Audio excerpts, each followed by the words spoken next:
Hey guys, how's it going? Welcome back. So this is our review of the iPhone SE 2020 version.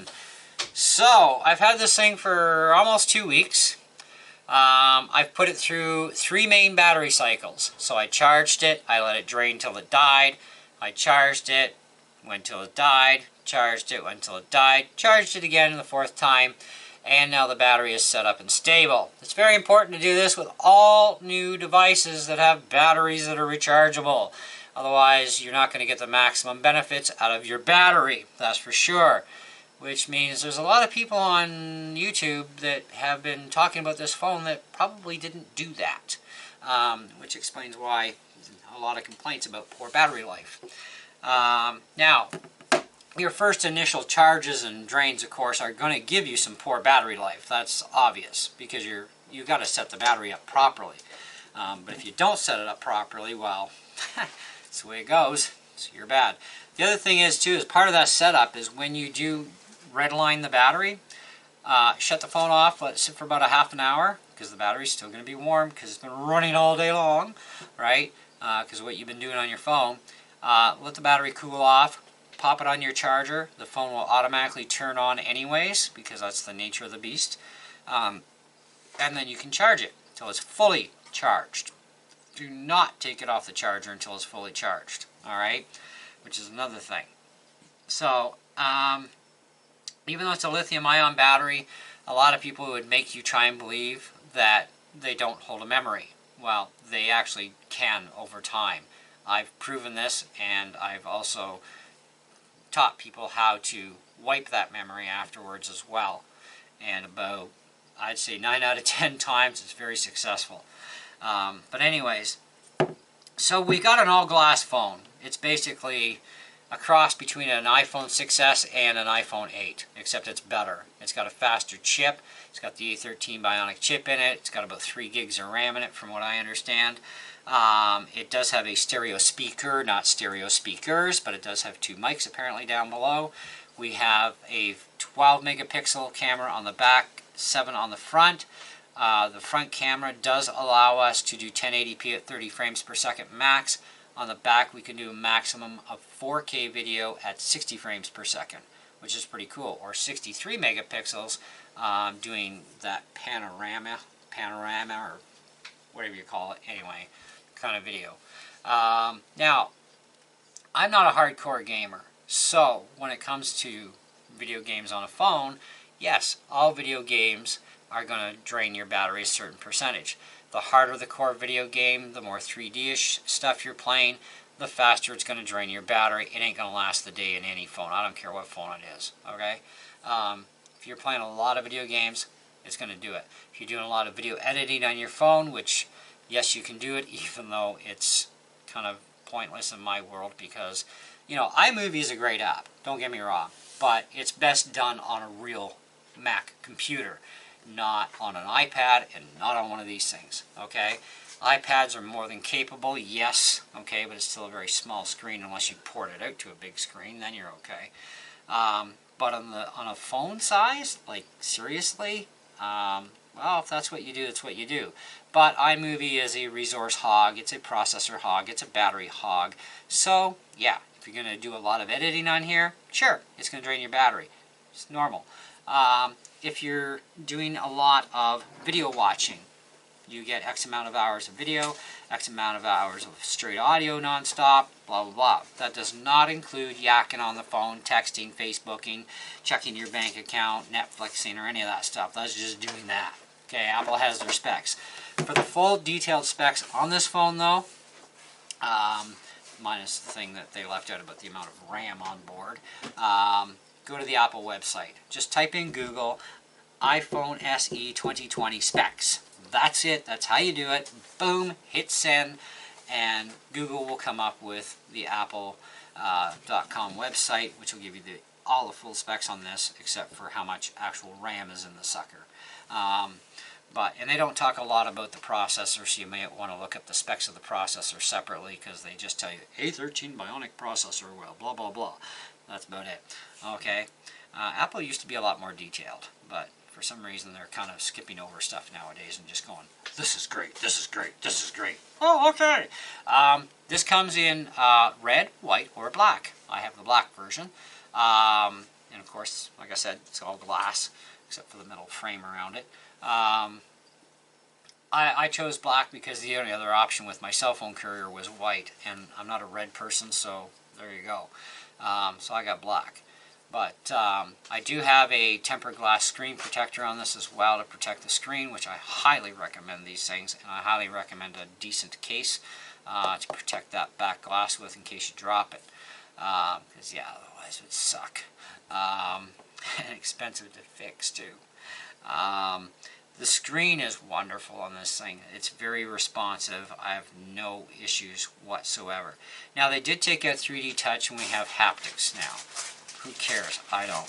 They got rid of the regular home button that was mechanical. Now it's a sensor. That's cool. I like that. Alright, I wish they'd leave that in all the stuff. But it does take away from screen room, that's for sure. The sound of this thing talking is fine. Does have Wi-Fi 6, which is really fast Wi-Fi. Awesome! Also has gigabit LTE for the cellular data side. Also very flippin' awesome. This thing's a pretty powerful little phone for the money, okay?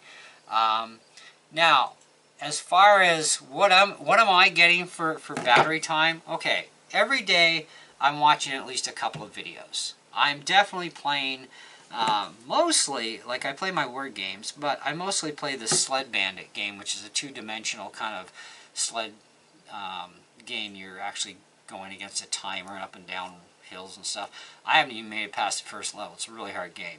So it keeps you playing and playing and playing and playing. And after about 20 minutes or so, I've lost about maybe 3% of my battery just of that game. Okay, 3% is not a real big thing, but it does suck it back. Not as much as iMovie would be doing, trying to edit a video, or shooting a 4K video actually would suck your battery back pretty quick too. These things do happen. It's part of the nature of programs. You will, if you're doing email, okay, like I've got my Gmail account, I've got my Hotmail account, I've got my weather. All this stuff is always constantly talking back and forth to the towers to keep checking your email in the background. Even though it's not physically running, it's there and it's actually background running. That is still always constantly chewing out your battery. So the only way to stop this is delete all those apps and just don't use them. Okay? If you really want to maximize stuff, there's a lot of stuff you can shut down on this thing that will really maximize your battery to give you more life during the day, but at the sacrifice of not being able to use a lot of that stuff now. So if you want to use it all and still have good battery life, set the battery up properly with the charge cycles first, and also don't play much in the way of video gaming, because really it's a phone, okay guys? If you want to play video games, do it on an iPad, do it on a real computer. Actually, do it on a real computer would be best, because then you're not killing your phone batteries off.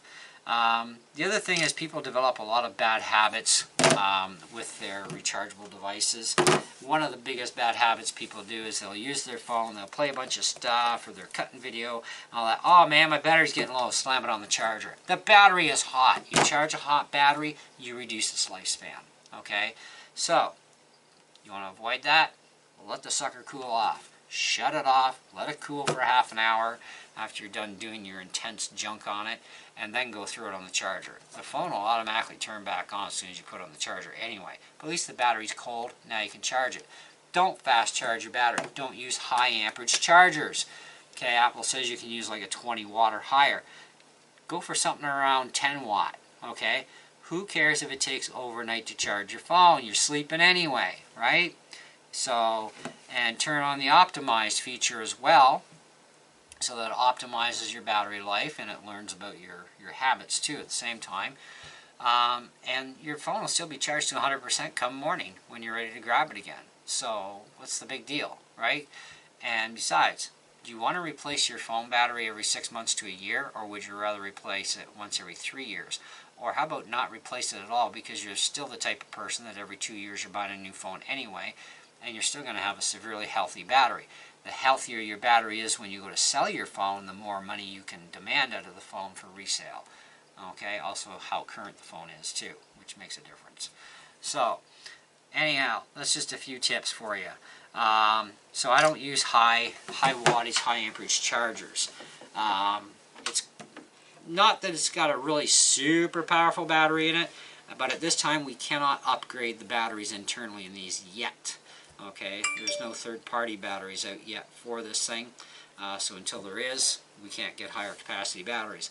And a higher capacity battery will help you out a great deal, especially if you do a lot on your phone. You know, and I talk a lot, but even talking a lot, I'm still getting great power out of my battery for the amount of talking I do. Plus I'm doing texting, I'm doing emails when I'm on the go, I'm watching the odd video, this and that. By the end of the day, I've still got better than 40% of my battery left every single day. Now, that's pretty good considering what I do on my phone, which is quite a lot. And I'll even shoot the odd little bit of video here because I'm leaving 4K turned on. I love 4K, you know, so I can't wait to start, you know, shooting some full-length videos in 4K and uploading them for you guys. That'll be really sweet. So I'm still experimenting with the 4K camera, seeing, you know, how the heat ranges are going of the whole phone when that's happening, battery draining, that sort of stuff. But from what I've been finding, what I've been doing, and everyday use with my phone, I'm still, like I said, better than 40% of my battery left. So I don't know why there's so many people on YouTube complaining, saying, well, the battery is really lousy in this thing. It's an awesome phone. I highly recommend it. But the battery is really lousy. Well, if you're using the phone for what it's really not meant for, sure. You know, I mean, none of these things are really honestly meant to be video game addict devices. I mean, seriously. If that was the case, Apple would put like a 4,000 milliamp battery in the sucker so that you could get through the whole day of playing your hardcore games, watching all your videos, and, you know, yakking on the phone and all that jazz, and still have about 30% of your battery left by the end of the day. But they can do the job, yes, but at the sacrifice of you're killing your battery quicker. You know, I use a phone for a phone, you know. A couple of word games, one little sled game that I've been playing around with because I kind of like it, you know. And I do my email and stuff and that on the go. So I'm still getting awesome battery life. You know, plus, like I said, I'm shooting the videos and stuff and still experimenting with that stuff every day. And I get amazing runtime out of this thing. So I don't know why other people are complaining, other than the fact that they're trying to compare this to a much higher end phone from Apple that gets amazing runtime, even for hardcore gaming and stuff. You can't compare an apple to an orange, even though you're comparing an Apple product to an Apple product. You're comparing an apple to an orange. This is their bottom of the line phone. Come on, it's a $400 phone in the States. About 500 and change here in Canada. But still, it is their bottom of the barrel, but it's a very powerful bottom of the barrel. I mean, this thing smokes the iPhone 8 among other iPhones out there. It's a wonderful little gadget, you know, and it's very powerful. But the thing is just because it can do certain things doesn't necessarily mean that you should, because you pay the price of the battery, of course, right? Anyway, so what are my tee-offs about this thing? Well, the first version release of the 2020 iPhone SE, from what I've seen on unboxings, standard tall box, you got lots of goodies inside, including a charger. Well, now the goodies are gone, including the charger. So all they leave you with now is a phone, some documentation, and a USB-C to Lightning cable, which is absolutely pointless and useless in this household if it were not for the fact that we each have the same laptop that has a USB-C port on it. That's the only way to initially charge it. Because at the time when I got this, I did not know if I could use a USB to Lightning standard cable and charger. Okay? Apple doesn't say you can, they don't say you can't. Okay? So it's kind of a... I was going to call Apple about it and ask, right, before doing it, but I thought, screw it. I'm just going to go and do it. So I got a standard cable out, because I have them, and I've got regular Apple power supplies, plus I have computers with standard USB 2 and 3 ports, okay, and I have no problem with data going back and forth. Piece of cake, you know, no problem. Those cables are working fine with this phone. The chargers working fine with the phone, hassle free. I'm good to rock and roll. Not everybody is. And that's where the first time people who are going to get their first iPhone, who are thinking, well, it's going to be my first iPhone, I'm going to cheap out, I'm going to buy this SE 2020 thingy, because, you know, it is a highly recommended phone regardless. And I still highly recommend it too. I'm just not going to be as nice about the star rating as other channels, because I tell it how it is, okay? In the hardcore sense. I don't spare anybody's little precious feelings. So, for a first-time user though, if you do not have a USB-C power adapter or a computer equipped with a USB-C port, you are not charging this phone out of the box. You're going to have to actually go out and buy a USB standard 2.0, 3.0 USB plug with lightning on the other end, and you'll have to get a cheap charger while you're at it. Then you can charge it, and you can use data transfer, and you can take that USB-C cable that came with this thing and put it aside somewhere in a cupboard or throw it in the garbage where it belongs. Because Apple, if you're going to go with USB-C, do it at both ends, okay? Not just at one. It's kind of pointless, right? So, there is that side effect there, okay? I mean, Apple dropped the ball on the second half of the year with these phones when they took out the charger, because that just cheesed off a lot of people, including me. Because if I hadn't had a laptop in the house with a USB-C port, I would not have been able to charge this thing initially. And I was willing to take the risk because Apple changes stuff. This is why, okay? Apple will change stuff about their bus lining and everything just to be a little more proprietary on certain things. And I wasn't sure if they did that with the whole cable recharge, because, you know, lightning should be lightning, but that doesn't mean they didn't flip the polarity somewhere in the process, or data stream something, right? So USB-C, it doesn't matter which way you plug it in. The lightning plug doesn't matter which way you plug it in. But a normal USB plug does matter which way you plug that sucker in, because it's only going to go in one way, right? So you kind of wonder if they changed the data lines or not, but they didn't. So I got lucky and I plugged it into with a standard cable, and I'm fine. So I had standard cables.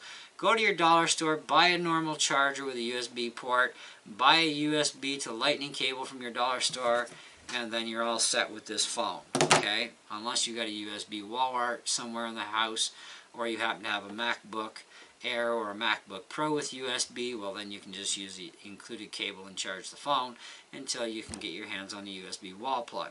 But also, do not go for high amperage wall plugs, okay? This is a very bad thing to do.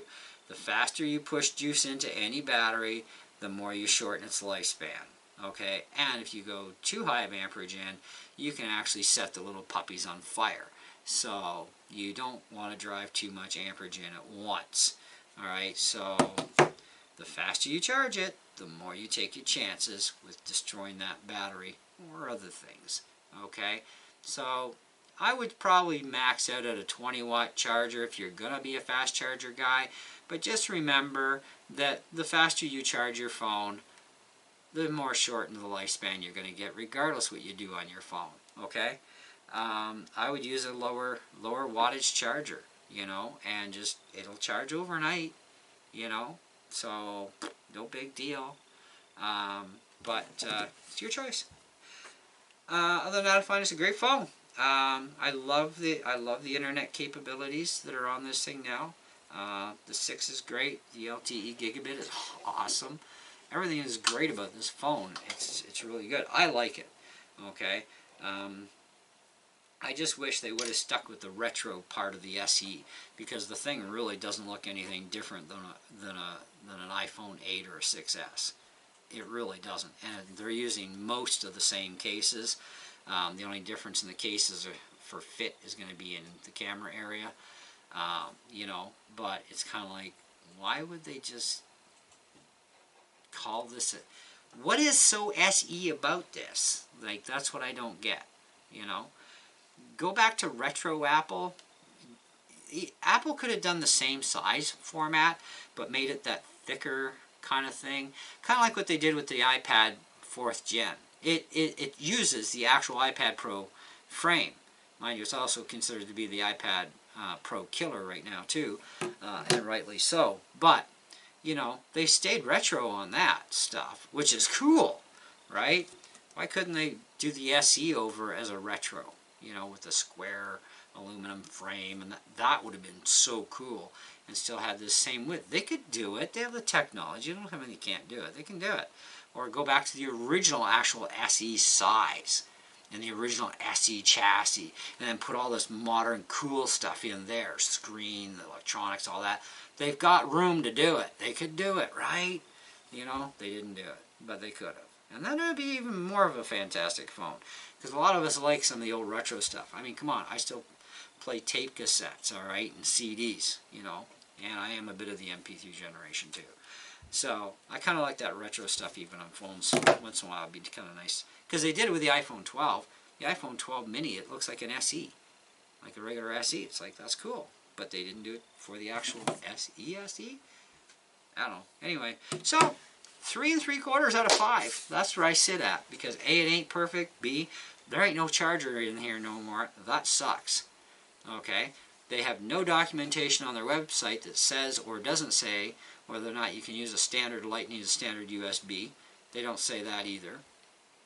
Their spec lines, I had to watch several videos and do some searching to find out that this thing actually has 3 gigabytes of RAM in it. You know, even though I have the storage capacity of 128, it comes as 64, 128, or 256. The memory for running software is 3 gigs. You know, I had to find that elsewhere. Like, that should be part of the Apple spec line right on their website with the rest of the specs. Same as the Bionic A13 processor. I had to find full specs on that processor elsewhere because Apple's website says, it's got an A13 Bionic processor, blah, blah, blah. That's all they give you. Like, how fast? How many cores? You want to give us some clue here? No, of course not. You know, not specific enough, I guess. I have no idea what they're up to on that. So, that's why the rating. But still, I say go out and buy this puppy. It's an awesome phone. If it's your very first phone from Apple, great. Go and buy one. If you want something that kicks butt over the iPhone 8, this thing definitely does. Why spend more when you can spend less and get more? And that's the whole idea behind this. You spend less and you get way more for your bucks. Okay, but if you want even more than what this has to offer, then by all means check out other iPhones that are much higher end. Because this won't be my last. But for now, this is what I got. But next time I do an upgrade, I'm going for something really cool from Apple. But I'm also going to try and stay in the smaller size platform. So I am actually after an iPhone 12 mini when I can get my fingers on one. But in the meantime, thank you so much for watching. Hope you enjoyed the video. If I was a little hard on you, well, sorry, but I'm not sorry because I just tell it how it is, and you guys know I'm a straight shooter, so that's what you get from me. See you later.